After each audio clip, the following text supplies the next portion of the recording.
कसं वाटतंय आता? कमी वाटतंय? 40-50% तर कमी झालं. काय त्रास होतं?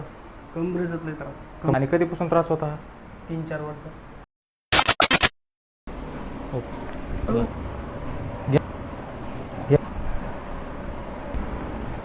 बस.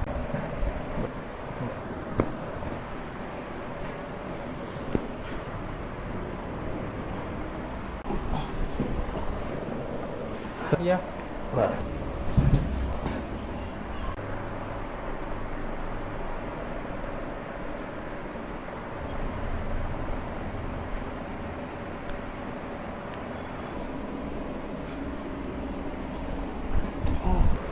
ओके. कसं वाटतंय आता? कमी वाटतंय? 40-50% तर कमी झालं. 50% कमी झालं? 50% कमी झालं. काय त्रास होतं? कमरेचा लय त्रास. कंबर? आणि पाठ. मान, पाठ आणि कंबर. आणि कधीपासून त्रास होता हा? 3-4 वर्ष. 4 वर्षापासून 4 होता. वर्ष. आज आपण आता पहिल्यांदा ट्रीटमेंट केली ते 50% 50% कमी झालं. कमी वाटते. आणि तुम्ही आलात कुठून? वडून तालुका? तालुका वडून जिल्हा? बीड. ओके.